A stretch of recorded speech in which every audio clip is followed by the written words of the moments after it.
உண்மையிலேயே வந்து இந்த படத்தை இந்த அளவுக்கு மக்களை உள்ளே கொண்டு வந்ததுக்கு மிக முக்கியமான காரணம், ஒரே ரீசன் வந்து உண்மையிலே வந்து விக்ரம் சார் மட்டும்தான் நான் சொல்லுவேன். ஏன்னா எனக்கு தெரியல ஏன் இவ்வளோ நம்பினாரு, அதுதான் என்னுடைய பயமே. இவ்வளோ ஏன் நம்பணும், இவ்வளவு ஏன் உழைக்கணும், ஏன் இத்தனை படங்கள் கடந்திருக்கு, 62 58 வயசு சாரி இவ்வளோ வயசுல இவ்வளோ படங்கள் கடந்து இத்தனை இயக்குநர்கள்கிட்ட வேலை செஞ்சு இவ்வளவு வெற்றியை பார்த்து இவ்வளவு ரசிகர்களை கொண்டிருக்கிற ஒரு ஆக்டர் வந்து ஏன் இவ்வளோ உழைக்கணும், எவ்வளவு ஏன் இவ்வளவு ட்ராமாக்குள்ள இப்படி ஒரு கேரக்டரை வந்து ஃபிக்ஸ் பண்ணி இதை பண்ணியே ஆகணும்னு சொல்லிட்டு அதுக்காக ஏன் தயாராகணும், என்ன டிமாண்ட் அவர்கிட்ட இருக்குன்னு நான் ஒரு முறை கேட்டேன். நீங்கள் இவ்வளோ படம் பண்ணியிருக்கீங்க, ஏன் இவ்வளோ உழைக்கணும், நீங்கள் திரும்ப ஏன் இவ்வளோ உழைக்கணும்னு சொல்லிட்டு வந்திருக்கிறீங்க, உங்களை எது வந்து ப்ரெஷர் பண்ணுது, எது உங்களை வந்து தூண்டுது, ஏன் நீங்கள் வந்து திரும்ப இப்படி ஒரு கதாபாத்திரங்களை ஏன் எடுத்து நடிக்கணும். ஏன்னா நிறைய நடிகர்கள் வந்து அவங்களுடைய ஒரு ஜோனை வந்து என்ன சொல்ற ஒரு கம்ஃபர்ட் ஜோனுக்குள்ளே வந்து ஒர்க் பண்ணுற இடங்கள் நிறைய நம்ம வந்து பார்க்க முடியுது.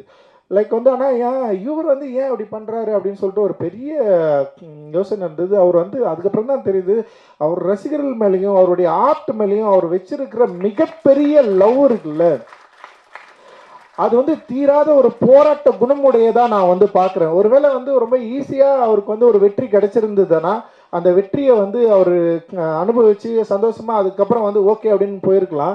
ஆனால் அவருக்கு ஒரு கடினப்பட்டு ஒரு வெற்றி கிடைச்சதுனால அந்த வெற்றியை விட அந்த அவர் உழைச்ச அந்த அந்த கடந்து வந்த பாதை இருக்குல்ல, அந்த பாதையை உருவாக்கி தந்த அந்த ஏக்கங்களை வந்து இன்னும் தீர்த்துக்க முடியாத ஒரு ஆர்டிஸ்டா இருக்கிறாரு அப்படின்னு நான் நினைக்கிறேன். அதனாலதான் வந்து பல பரிணாமங்கள் உடைய ஒரு கதாபாத்திரங்களை தேடி தேடி தேடி நடிக்கிற ஒரு வேட்கை உடைய ஒரு ஆர்டிஸ்டா வந்து தொடர்ந்து இருக்கிறாரு. அவருக்கு தீனி போடுறதுன்றது வந்து ஒரு பெரிய சவாலான விஷயம். தங்கலான் வந்து அந்த அளவில் அவருக்கு வந்து ஒரு ஈடு செய்யக்கூடிய ஒரு தீனியா இருந்திருக்கு அப்படின்றதுல வந்து எனக்கு மிகப்பெரிய ஒரு மகிழ்ச்சியும் ஒரு நன்றியும் நான் வந்து இந்த இடத்துல தெரிவிச்சுக்கிறேன். நிச்சயமா சார், என்னுடைய லைஃப்ல இப்படி ஒரு ஆர்டிஸ்டை நான் வேலை வாங்கினது அப்படின்றது வந்து எனக்கு வந்து மிகப்பெரிய ஒரு சவாலான விஷயம், எனக்கு மிகப்பெரிய ஒரு மகிழ்ச்சியான விஷயம். நிச்சயமா அப்படி ஒரு விஷயம் திரும்பவும் நடக்குமா அப்படின்லாம் எனக்கு தெரியல.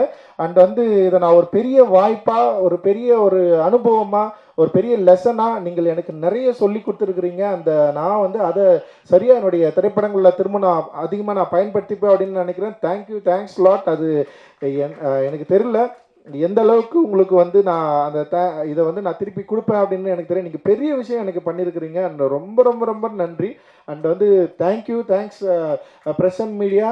அண்டு நீங்கள் கொடுத்த எல்லா வார்த்தைகளும் present media and reporters and like வந்து வலைதளங்களில் அண்ட் வந்து பார்த்தவங்க பேசினவங்க எக்கச்சக்கமான வார்த்தைகள் நீங்கள் வந்து எல்லா வார்த்தைகளையும் கொடுத்துருக்குறீங்களா. அது அன்பு இருக்குது, வெறுப்பு இருக்குது, வன்மம் எல்லாமே இருக்குது. அது எல்லாவற்றையும் நான் ஒரு நல்ல ஆற்றலாக மாற்றி என்னுடைய அடுத்த திரைப்படத்தில் உங்களை வந்து இன்னும் பிரமிக்கக்கூடிய, இன்னும் வந்து கனெக்ட் ஆகக்கூடிய, இன்னும் சந்தோஷமாக கொண்டாடக்கூடிய ஒரு சினிமாவை நான் எடுப்பேன் அப்படின்றதுல நான் பெரிய உறுதியாக இருக்கிறேன். மகிழ்ச்சி. ஜெய் பீம்.